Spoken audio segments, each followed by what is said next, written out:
beautiful ones. Welcome to another Course in Miracles, lesson 20. Oopsie.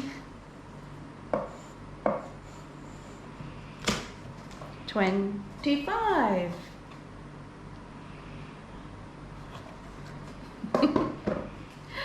Oh, okay. I do not know what anything is for. Purpose is meaning.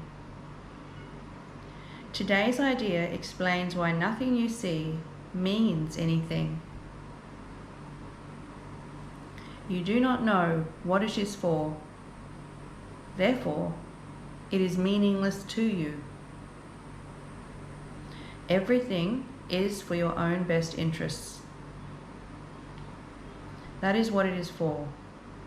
That is its purpose. That is what it means. It is in recognizing this that your goals become unified.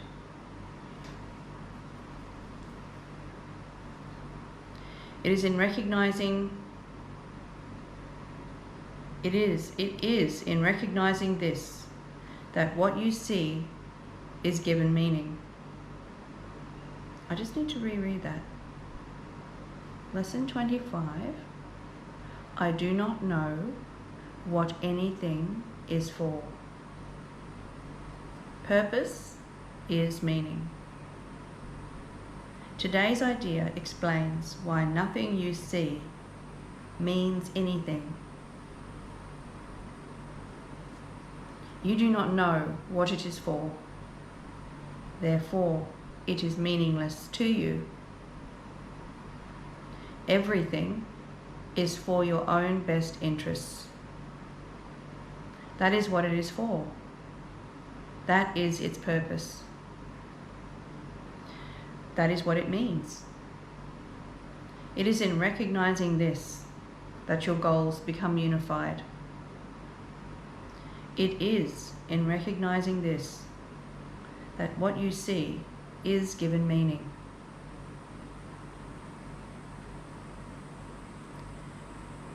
You perceive the world and everything in it as meaningful in terms of ego goals. These goals have nothing to do with your own best interests because the ego is not you. This false identification makes you incapable of understanding what anything is for. As a result, you are bound to misuse it. When you believe this, you will try to withdraw the goals you have assigned from the world instead of attempting to reinforce them. Another way of describing the goals you now perceive as valuable is to say that they are all concerned with personal interests. Since you have no personal interests, your goals are really concerned with nothing. In cherishing them, therefore, you have no goals at all, and thus you do not know what anything is for. Before you can make any sense out of the exercises for today, one more thought is necessary. At the most superficial levels, you do recognize purpose. Yet purpose cannot be understood at these levels. For example, you do understand that a telephone is for the purpose of talking to someone who is not physically in your immediate vicinity. What you do not understand is what you want to reach out. What you do not understand is what you want to reach him for. And it is this that makes your contact with him meaningful or not. It is crucial to your learning to be willing to give up the goals you have established for everything. The recognition that they are meaningless rather than good or bad is the only way to accomplish this. The idea for today is a step in this direction. 6 practice periods, each of 2 minutes duration, are required. Each practice period should begin with a slow repetition of the idea for today, followed by looking about you and letting your glance rest on whatever happens to catch your eye, near or far, important or unimportant, human or non-human. With your eyes resting on each subject you so select, say, for example, I do not know what this chair is for. I do not know what this pencil is for. I do not know what this hand is for. Say this quite slowly, without shifting your eyes until you have completed the statement. Then move on to the next subject and apply today's idea as before. Okay. I'll see you for Jesus' commentary of lesson 25 after you've done the lesson.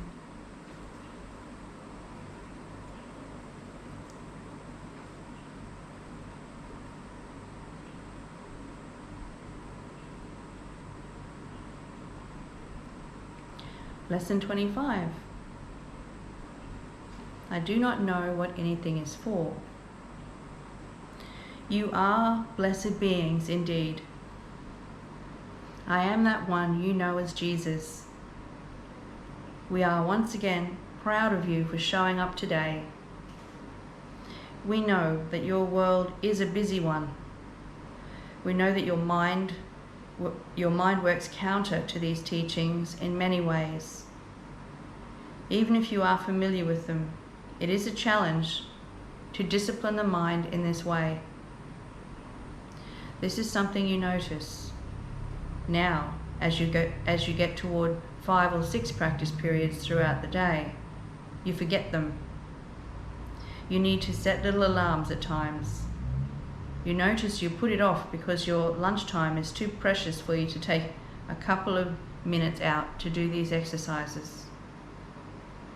You will say, I might look foolish. I can't find the time. My day just flew by and I didn't know I missed these lessons until I got home. Then suddenly the light went on in my mind and I thought, oh my goodness, I've missed 4 practice periods today. This is normal. We don't want you to beat yourself up about it. We want you to witness the error and correct it. Do not think, these are too difficult for me. This lesson is too hard. I'm a bad student of A Course in Miracles. See, I can never do anything right. You'll hear a litany of voices in your head speaking about what you are going through. Remember, this is a training program. It is just as when you first start going to the gym. In the beginning, you can only do 3 sit-ups or 4 sit-ups in a week. But before you know it, you're able to do 25 or 30 sit-ups. And you remember when you could barely touch your toes and do 1. That happens as we go through this training period. Do not lament that you are untrained. We know you're untrained. You are in the early stages of your training program. Witness how you might attack yourself for not doing it perfectly. There may be perfectionists among you, being very sorely challenged because you're unable to do the lessons perfectly. Just witness that desire for perfection and let it go. Forgive yourself and say, I'm doing a difficult mind training program that is profound and will deeply affect my life. It's okay if I miss a day or if I miss a lesson. Again, do not throw the baby out with the bathwater. Do not throw away the book or the distance that you have travelled because you make a simple error. This is one of the favourite tricks of the ego. It will say, "You've had a piece of cake. You have blown your diet. Let's eat whatever is in the fridge." You know this story. You've had one drink. You were on the wagon for a month. Let's drink the whole bottle. This is a self-sabotaging aspect of the ego that you are all very familiar with, and it will try to assert itself as you get further along in these lessons. This is the beginning of your forgiveness practice. You forgive yourself and say, "I forgot that lesson. I will do the next lesson at the appropriate time, and I will not look to the past and contaminate the present with that guilt. I will allow my fallibility and my untrained mind, and I will witness, my mind is not trained yet. That is why I am doing a mind training program, because I do not know what I am thinking about most of the time. All these thoughts affect a lot of people, places, things, and experiences, and it is important for me to train my mind." This is how we want you to respond to any errors you make. You correct the errors. You do not punish yourself for errors. That is the ego's way. I am that one you know as Jesus, and we are pleased you are with us today and every day, that you come here with joy in your heart to share these lessons with our dear one, the channel, and with me. It is my life's purpose to help you relieve suffering, bring joy to your heart and mind, help you turn on the road toward love, and to make step by step your journey home to your true self, which is at home in God always. That is your reality. That is where we are headed together. We will see you again tomorrow. Thank you for joining us. Namaste.